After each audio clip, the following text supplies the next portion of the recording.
মাছ দিয়ে ভাত খেলে কাঁটা ফেলে খান, মানে বুদ্ধি আছে। ধর্ম এমনিতেই মানবেন। এই দেশের মাটিতে প্রায় 3 লক্ষ মানুষের বানানো হাদিস আছে। আমার বাসায় আছে 10,000। টাকার গায়ে লেখা আছে, চাহিদা মাত্র ইহার বাহককে দিতে বাধ্য থাকিবে। আমি আব্দুর রাজ্জাক 10,000 জাল জয়ীফ হাদিস দিতে বাধ্য থাকিব, চাহিদা মাত্র। লক্ষ লক্ষ মিথ্যে তাফসির আছে।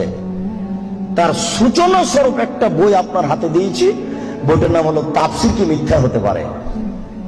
ওই বইয়ে যা তাফসির আছে সবই মিথ্যাই, একটা তাফসিরও সত্য নেই। এখানে তো আপনি কোরআন মাজিদ উপস্থিত করেননি, নাহলে আপনাকে দেখাতাম। কোরআন মাজিদ শেষের দিকে, একটা পৃষ্ঠার শেষের দিকে ছোট্ট 4 লাইনের একটা দোয়া দিয়ে দেওয়া আছে, দোয়া খাতমিল কোরআন, উপরে হেডলাইন দেওয়া আছে, তারপর একটা দোয়া আছে। তার পরের পৃষ্ঠায় একবারে পুরো 1 পৃষ্ঠা দোয়া দেওয়া আছে, দোয়া খাতমিল কোরআন, কোরআন তেলাওয়াতের শেষের দোয়া।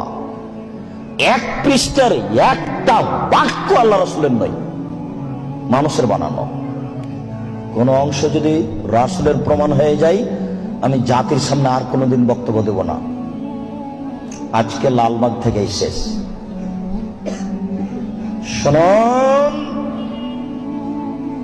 আপনার সূচনার কথাটি মনে রাখবেন। আজকে বক্তব্য এই পর্যন্ত শেষ হলে যথেষ্ট, আর লাগবে না।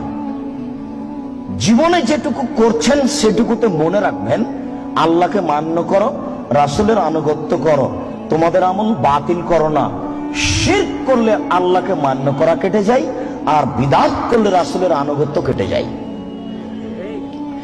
শিরক করলে আল্লাহকে অপমান করা হয়, আর বিদআত করলে রাসূলকে অপমান করা হয়।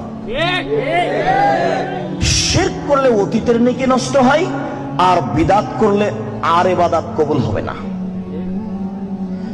শিরক ঠেকায় পিছন দিককে, আর বিদআত ঠেকায় সামনের দিককে। বুঝাতে পারলাম না? শিরক করলে আল্লাহকে অপমান করা হয়, আর বিদআত করলে রাসূলকে অপমান করা হয়। বুঝাতে পারলাম না মনে হয়? না হয় আরেকটু বলি। আমরা কথা বলছি তো, আমার চাচি, আমরা কথা বলছি তো টিকটিকে টিকটিক করলো। তখন আমার চাচি বলছে, এই তোরা ঠিক বলছিস, ঠিক বলছিস, এই যে টিকটিকে টিকটিক করছি। আরে আশ্চর্য, টিকটিকি একটা প্রাণী, ও একটা প্রাণী। আমি কথা বলছি, ও ঠিক বললাম, টিকটিকির কথাই এটা হতে পারে কি করে? আমার চাচি বলছে, বেটা, চাঁপাইনবাবগঞ্জের ভাষা, বেটা খবরদার জামা কলা খায়ও না, জোড়া কলা খেও না, জোড়া কলা খেলে যমজ সন্তান হবে। আমরা জানি যমজ সন্তান দিতে পারে কে? আমার চাচি বলছেন যে যমজ সন্তান দিতে পারে কলা, এরই নাম শিব। এই ছেলে, তুমি হাসবা না কোনো কথাই, আর আমার কথার এভাবে সাড়া দেবা না। ঠিক এই সেই এগুলো আমি চাইনি। প্রত্যেকটা কথা ধরে রাখতে হবে তোমাকে।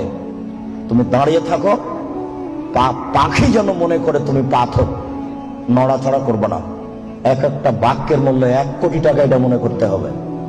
তাছাড়া তুমি এই কষ্ট করে দাঁড়িয়ে থাকতে পারবা না।